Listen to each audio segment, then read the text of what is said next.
안녕하십니까. 저는 부산 영도중구의 길잡이 최영훈입니다.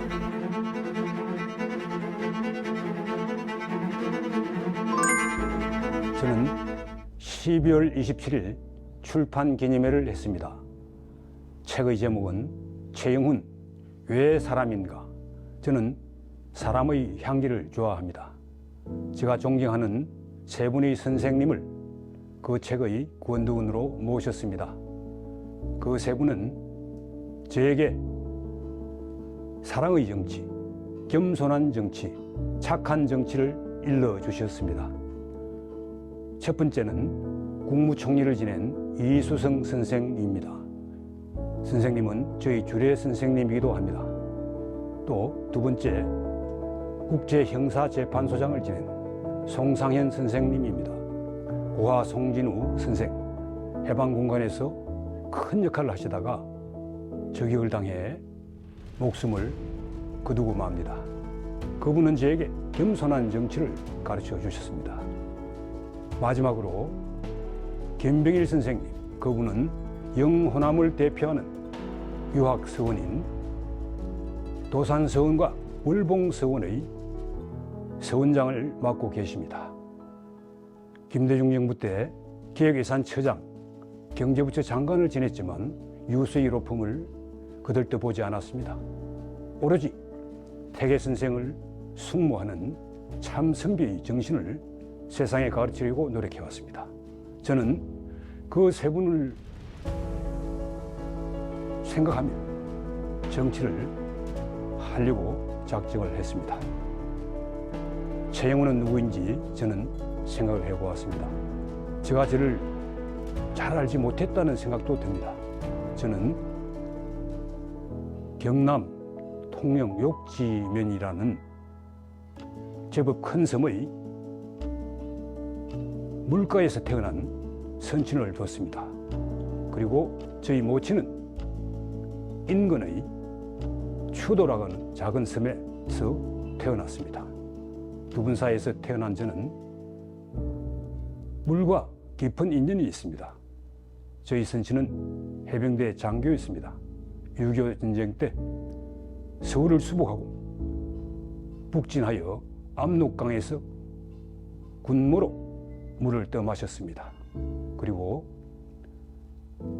국립현충원의 전신인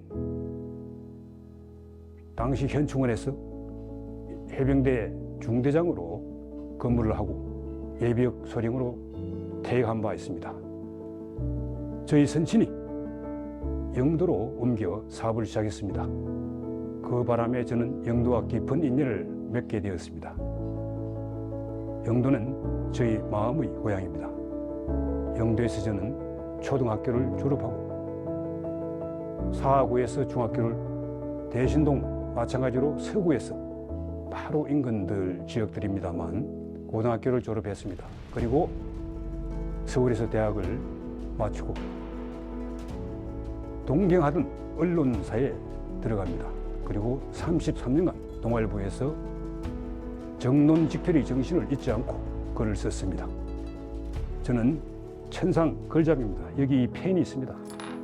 제가 이 펜으로 2년 4개월여 근 2000편의 칼럼을 집필을 한 일이 있습니다. 그 까닭은 대한민국이 조금 더 좋은 세상이 되어 우리의 아들, 딸과 우리의 손자, 손녀들이 잘 살 수 있는 세상이 되어야 한다고 믿었기 때문입니다. 그래서 저는 윤석열 대통령이 당선되어야 한다고 믿고 최선을 다했습니다. 지금도 매일 아침 저는 와운의 안중일기라는 제목으로 글을 쓰고 있습니다. 지금 정치를 저는 시작하려고 합니다만 정치는 결코 쉽지 않습니다. 논평을 하기는 쉽지만 정치 현장에서 뛰는 것은 결코 쉽지 않습니다. 제가 형님으로 모신 한 분이 말씀했습니다. 정치는 글로 쓰는 것과 다른 것이라고 말입니다. 정치는 말과 발로 하는 것이다 라고 일러주셨습니다. 참으로 맞는 말입니다. 논평하기는 쉽지만 정치를 제대로 하기는 정말 어렵다는 생각을 요즘 깨닫고 있습니다. 그러나 저에게 사랑의 정치, 겸손한 정치, 착한 정치를 깨우쳐 주신 세 분의 가르침을 저는 잊지 않겠습니다. 그리고 그것을 실천할 수 있는 마음을 갖고 하루하루 최선을 다하겠습니다. 과연 우리 세상에 밝은 빛이 떠올지 말지 그것을 지금 105일 남은 총선에서 우리가 볼 수 있게 될 것입니다. 오늘 마침 국민의힘 비대위원장으로 한동훈 전 법무부 장관이 취임을 합니다.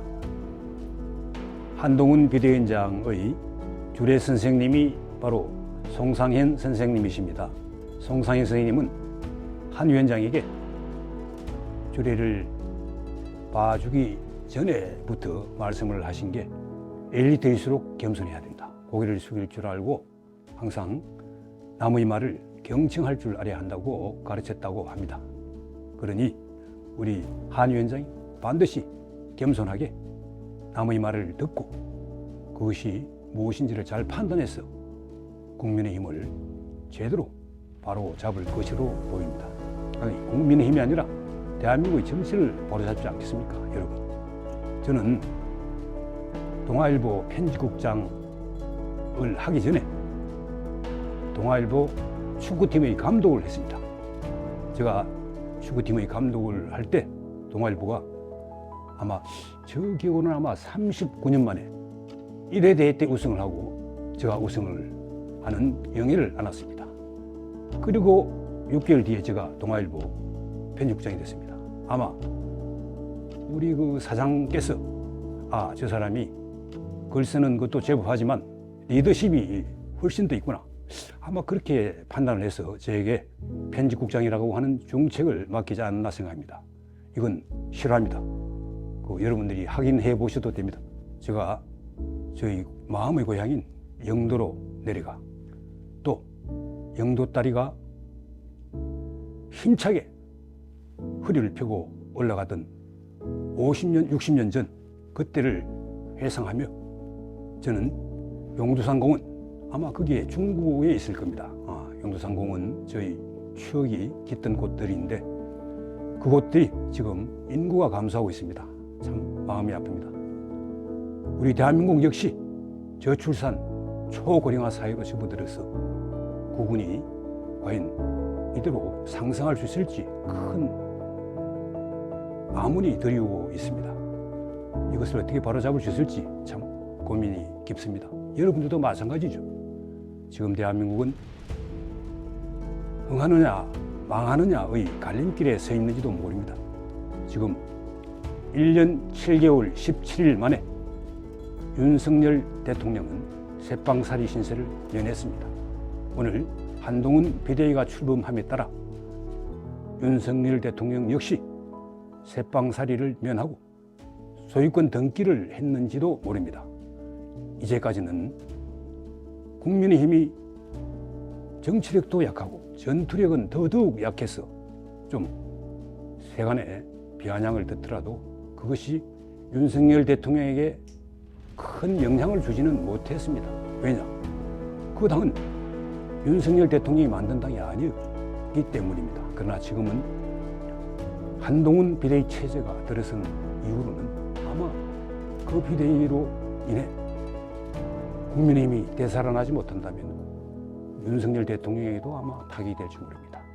저는 당과 정의 힘을 합쳐 대한민국 정치를 바로잡고 대한민국의 민생을 살리는데 최선을 다하기를 바랍니다. 저도 멀리서나마 일익을 보태겠습니다.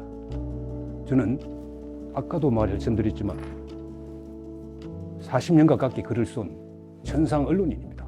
글을 쓰기는 쉽습니다만 정치를 하는 것은 어렵습니다. 왜냐고요? 정치는 바로 문제를 해결해야 하는 겁니다.